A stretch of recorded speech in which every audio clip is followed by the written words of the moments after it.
Here's the rewritten first part of the story in English, following your requested style. Daniel Carter sat in the conference room, the one with the frosted glass walls that muted the outside noise but couldn't quite shut out the weight of what was happening inside.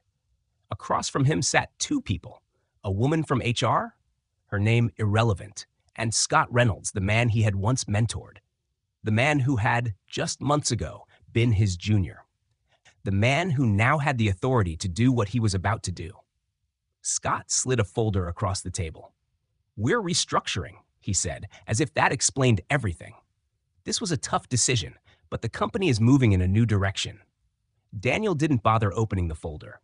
He already knew what was inside. Severance terms, a non-disclosure agreement, a non-compete clause, all neatly packaged under the polite label of corporate downsizing.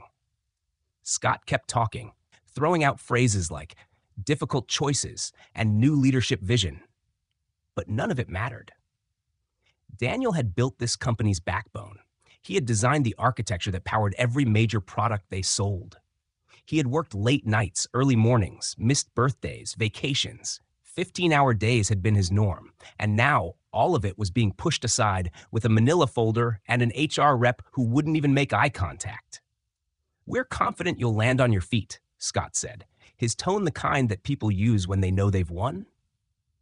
It would have been a devastating moment if Daniel hadn't seen it coming, because of course he had. A month ago, an internal email had landed in his inbox by mistake. It was a high-level strategy discussion. Words like legacy redundancy and leadership evolution were thrown around. At first, he'd assumed it was about someone else, until he saw the line that sealed his fate. "We need to ensure Carter's transition is seamless. IP secured, legal in place before we notify him." That's when he knew. So he had prepared. He had gone through every line of code he had ever written, every research document, every project note. He had made sure that anything valuable to him, anything that wasn't explicitly owned by the company, was protected. And then he had started making calls. "We'll need your laptop, keycard, and phone before Friday," Scott was saying now, his confidence growing as Daniel remained silent. "Your team will be informed this afternoon." His team. 6 of the brightest engineers he had ever worked with. He had personally recruited and mentored them, and together they had built the system that now powered 70% of the company's revenue. A system Scott took credit for. A system that would collapse without him. Daniel nodded, standing up. "Understood." Scott exchanged a glance with HR, clearly thrown off by how easily Daniel was taking it. They had expected him to argue, beg, fight. That's what people usually did in moments like this. But Daniel wasn't most people. As he left the room, he walked past the glass-walled executive meeting area. Inside, the senior leadership team was gathered, going over revenue forecasts, strategies, future projections, all based on the system he had built. At the head of the table, the CEO, Mark Caldwell, was speaking, oblivious to the fact that in less than a week, his company was about to be thrown into absolute chaos. Back in his office, Daniel pulled out his personal phone and sent a single text. "It's happening. Friday is my last day." The response came almost instantly. "Perfect timing. Contracts are ready. Dinner tonight?" Daniel smiled. Today was Wednesday. Friday, he would walk out of this place for the last time. And Monday? Monday was going to be a reckoning. That evening, Daniel arrived at the restaurant 15 minutes early. Not because he was anxious. He never let anyone see that. But because he liked being prepared. He knew who he was meeting, what they would discuss, and exactly how the night would end. Gregory Pierce, CEO of Averion Technologies, was already seated in a private alcove, tucked away behind carved wooden screens that kept prying eyes at bay. A man who understood discretion, understood timing. And right now, timing was everything. "They really did it," Greg said as Daniel slid into the seat across from him. "I knew they were stupid, but I didn't think they were that stupid." Daniel didn't respond immediately. He let the weight of the moment settle between them before speaking. Scott never understood what he had. He saw the product, not the foundation, the implementation, not the architecture. He thinks software is just a UI that looks good in a sales pitch. Greg shook his head, amused. And yet, they trusted him to lead. "Of course they did," Daniel said. "That's how companies die." 3 months ago, he had discovered something that changed everything. The patent for his AI system had never been filed. A clerical error, they'd called it. A minor oversight. He had flagged it to legal, expecting them to handle it immediately. But something about their response hadn't sat right with him. Too dismissive, too quick. So, he checked the internal documentation himself. And that's when he found it. A strategy memo, buried deep in the archives, outlining exactly how the company planned to claim the system as its own, erase individual contributions, and consolidate full ownership under the corporate umbrella. The only problem? They had forgotten one crucial step, filing the actual patent before kicking him to the curb. By the time they realized their mistake, it was too late. Daniel had already filed the patent under his own name. Everything is finalized, Greg said, sliding a folder across the table. As soon as you sign, Averion Technologies has exclusive licensing rights to your system. The press release goes out Monday morning. Daniel picked up the folder. He already knew what was inside. He'd memorized every term, every clause. A 7-figure signing bonus, substantial equity, ongoing royalties from every product using his system. He wasn't just selling technology. He was selling the future. Greg smirked. What do you think Scott's face will look like when he realizes? Daniel didn't answer. He wasn't here for revenge. I'm more concerned about my team, he said instead. They don't deserve to be caught in the fallout. Greg nodded. Already handled. We have positions for all 6 of them if they want them. Senior roles, significant raises. Daniel signed the final page. In one clean move, he had secured his future, protected his people, and taken back what was his. Greg raised his glass. To new beginnings. Daniel clinked his own against it. To knowing your own worth. Thursday and Friday passed in a blur of exit interviews, knowledge transfer meetings, and farewells. Colleagues stopped him in the hallways, some offering awkward condolences, others throwing nervous glances as if afraid they might be next. Administrative assistants gave him sympathetic looks. Junior developers asked for LinkedIn recommendations. None of them knew what was coming. Daniel documented everything. Every project, every process, every detail that would soon become a problem for the people left behind. Not out of kindness, but out of strategy. When the collapse started, he wanted it to be clear who had acted in good faith and who hadn't. Friday afternoon, his final exit interview. Denise from HR went through the checklist like she was reading off a script. You understand that any intellectual property developed during your employment remains the property of the company, she said, sliding a confidentiality agreement across the table. Daniel smiled. Of course. Anything developed within the scope of my employment, using company resources, during company time. He emphasized the last part slightly, but Denise was too focused on checking boxes to notice. And you affirm that you have no copies of proprietary company information? I have taken nothing that belongs to the company. And that was the truth. The patent was his. As he packed up his office, placing the last of his personal items into a cardboard box, Marjorie Thompson, one of the senior executives, appeared in his doorway. She leaned against the frame with the kind of casualness that wasn't casual at all. Just wanted to check that everything's clear for your departure, she said, watching him carefully. Daniel wrapped his fingers around a small plaque, an award he had won for the very system they had just pushed him out for, and placed it neatly between layers of protective paper. Crystal clear, he said. You know, these restructuring decisions are never personal, Marjorie continued. Scott feels the company needs to move in a more youthful direction. Daniel met her gaze directly. I understand completely, he said. Business is business. Something in his tone made her hesitate, a flicker of doubt, but she pushed it aside. What could a soon-to-be unemployed software engineer possibly do? She forced a polite smile. Will you be taking some time off? Daniel closed the box. Actually, I already have something lined up. Surprise flashed across her face. That was fast. Some people know how to plan ahead. Well, good luck with that. She walked away, already mentally moving on to the next meeting, the next quarter, the next initiative. She had no idea what was coming. At 9 a.m. Monday morning, they would. At 7 a.m. Monday morning, the press release went live. By 7:15, industry newsletters had picked it up. By 8, the news was everywhere. Averion Technologies secures exclusive rights to revolutionary AI system, appoints Daniel Carter as Chief Technology Officer. It was a headline that sent shockwaves through the industry, but nowhere was the impact felt more than inside the walls of Daniel's former company. At 8:23 a.m., the first text came in. "What the hell did you do?" It was from Miguel, his former lead engineer. Daniel smiled, typing back, "Check your personal email. All 6 of you have offers waiting." Meanwhile, 8 miles away, in a sleek glass tower, the scheduled Monday morning executive meeting was rapidly turning into a crisis intervention. Victor Caldwell, the CEO, had walked into his office expecting a routine briefing on quarterly performance. Instead, he found the company's general counsel and CFO waiting at his door, pale-faced and visibly shaken. The announcement had hit their inboxes at exactly 7 a.m., triggering immediate alarm bells. The wording was clear, precise, and impossible to misinterpret. Averion had exclusive rights. Daniel Carter was the sole inventor. Any company currently using the technology, including theirs, would need to negotiate licensing agreements moving forward. By 9 a.m., the usual weekly check-in had turned into a full-scale emergency board meeting. Scott Reynolds sat at the conference table, trying to control the narrative.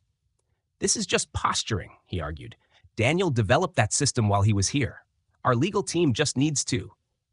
"We never filed the patent," the general counsel interrupted, his voice strained. "It's legally his. There's nothing to dispute." Silence. Scott felt the walls closing in. He wouldn't do this. He tried again, desperate now. "We had a good relationship." The CFO's phone buzzed. He glanced at the screen, then exhaled sharply. "Our stock is down 7% since market open," he announced. "Investors are demanding answers." Scott turned to Victor. "We need to talk to him." By 10:45 a.m., Daniel's inbox lit up with an email from his former CEO. Subject: urgent, misunderstanding. "Daniel, there appears to be a miscommunication regarding the ownership of the AI system. Please call me at your earliest convenience to discuss this matter." Daniel forwarded it straight to Averion's legal team without responding. By noon, the industry was buzzing. Tech analysts speculated on what the licensing fees might look like. Competitors started circling, eager to exploit the chaos. TechVantage's stock had dropped 12% by midday, while Averion's had climbed 15%. By 1:30 p.m., Scott sent a second email, this time more desperate. "Daniel, let's be reasonable. There has to be a way to resolve this. We need to discuss options." Daniel forwarded that one too. At 3:30 p.m., Miguel sent an update from inside the storm. "Victor just held an all-hands meeting. Tried to act confident, but it's bad. Legal is scrambling. Board is furious. People are updating their LinkedIn profiles. They're pulling every document with your name on it. Someone just wheeled in all the servers from the research division. Scott looks like he's about to pass out." Daniel could picture it perfectly. The frantic attempts to salvage control, the whispered conversations in hallways, the realization, slowly sinking in, that they had made a catastrophic mistake. At 4 p.m., Averion's first licensing inquiry arrived. Not from TechVantage. They were still in denial, still scrambling to undo the damage. But Dataflow Systems, a mid-sized competitor, wasn't waiting around. They wanted in. They wanted to license Vortex X before TechVantage even had the chance to negotiate. Greg walked into Daniel's office, a broad grin on his face. "They're eating themselves alive over there," he said, dropping into the chair across from Daniel's desk. "Legal team is preparing their first counteroffer. Any predictions?" Daniel leaned back, considering. "They'll try to lowball us," he said. "They still think they have leverage." Greg chuckled. "Let them think that. The longer they waste time, the further ahead we get." Daniel's phone buzzed again. Another text from Miguel. "Board just called an emergency session. Victor looks like he's about to explode. P.S. My team and I accept your offer. When can we start?" Daniel sent a 2-word reply. "Monday morning." By Tuesday morning, the full gravity of the situation had settled over TechVantage like a storm cloud. The boardroom was in chaos. Their flagship product, Vortex AI, depended entirely on Daniel's system. And without the licensing rights, they were left with 2 equally disastrous choices: negotiate under Averion's terms or rebuild the technology from scratch. The latter was impossible. Vortex AI wasn't just software. It was an ecosystem of interdependent processes, proprietary optimizations, and machine learning models trained on years of accumulated data. Even if they hired a brand new team today, it would take at least 2 years and tens of millions of dollars to replicate. And they didn't have 2 years. Their largest clients were already calling competitors. At 10:15 a.m., the board formally approved a decision they had spent the last 24 hours avoiding. They had to buy their way out of this disaster. By 11:30 a.m., a TechVantage lawyer finally contacted Averion's legal team. The message was cautious, measured. We would like to open a discussion regarding licensing terms for the Carter algorithm. An hour later, they received Averion's response. The terms were brutal. 3 times the industry standard licensing fee, a 5-year exclusivity clause, and most humiliating of all, TechVantage would have to issue a public acknowledgement naming Daniel Carter as the sole inventor of the system. Scott was furious. "This is extortion," he snapped in the emergency meeting. "They're holding us hostage." "No," the CFO corrected. "You handed them the gun." At 3:30 p.m., Miguel sent Daniel another update.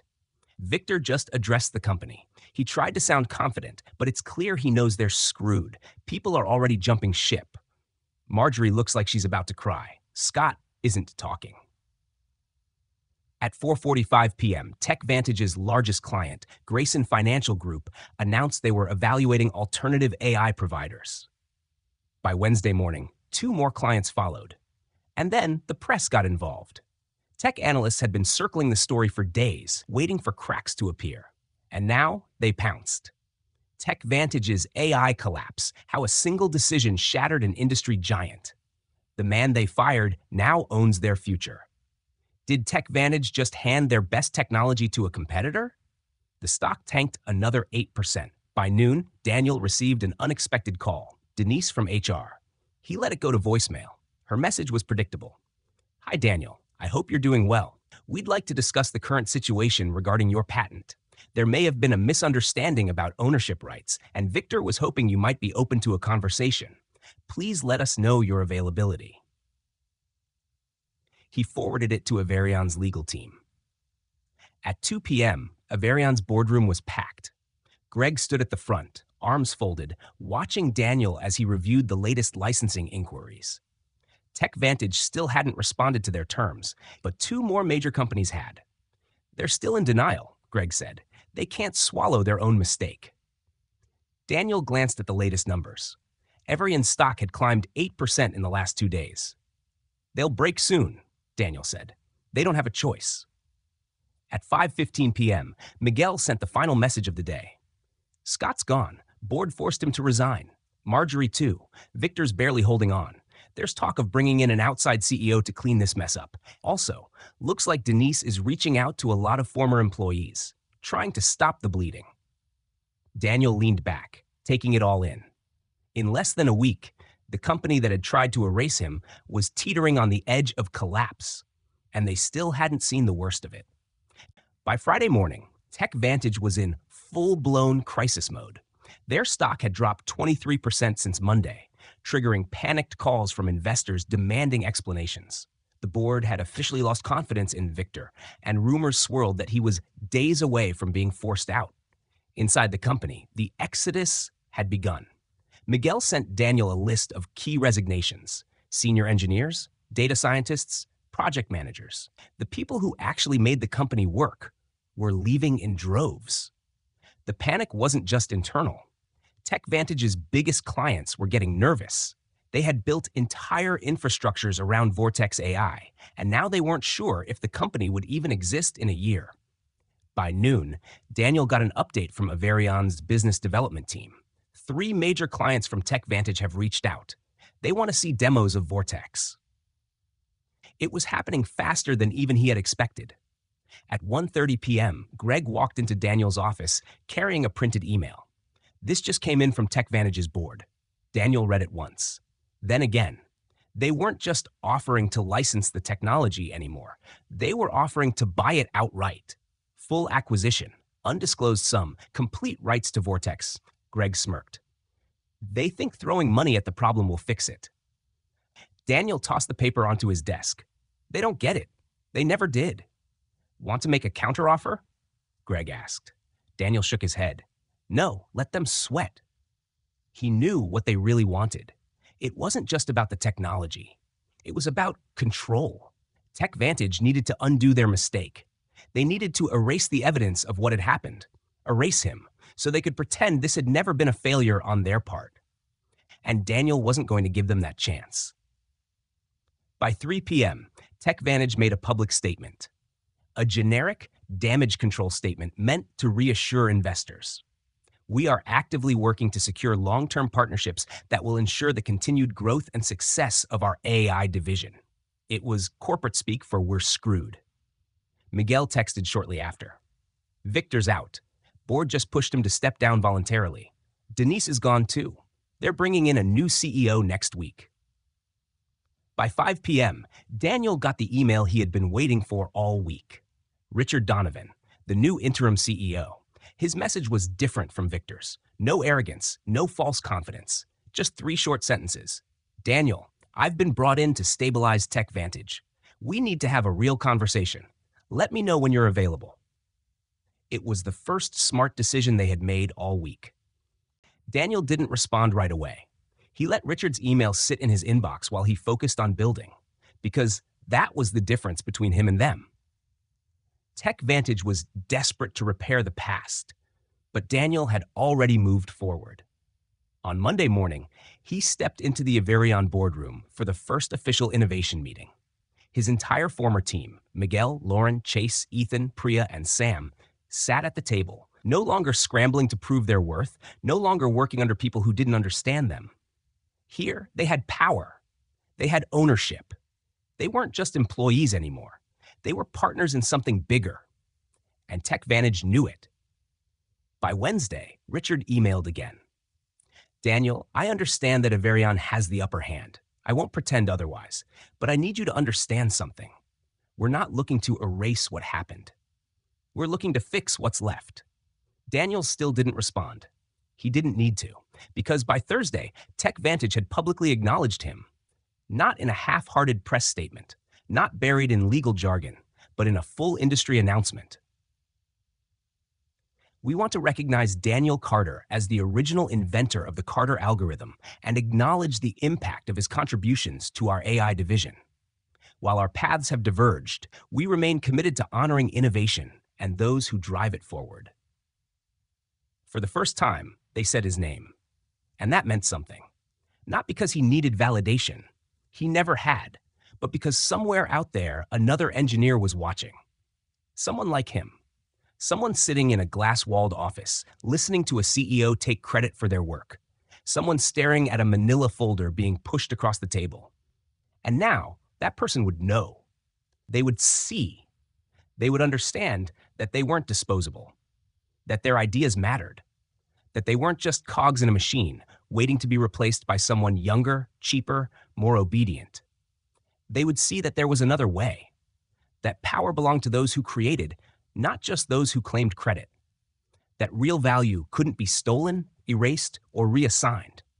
Because in the end, it always belonged to the person who built it. And that was a lesson no amount of corporate restructuring could ever undo. Ladies and gentlemen, thank you for taking the time to listen to today's story. At its core, this is a lesson about recognition, resilience, and the power of knowing your own worth. It's a reminder that true innovation doesn't come from titles or boardrooms. It comes from the people who build, create, and push boundaries. If this story resonated with you, we'd love to hear your thoughts. Supporting our channel is simple. Just hit the like button, share your insights in the comments below, and subscribe for more stories like this. Your engagement means everything to us, and we appreciate every single one of you. Thank you for being part of this journey.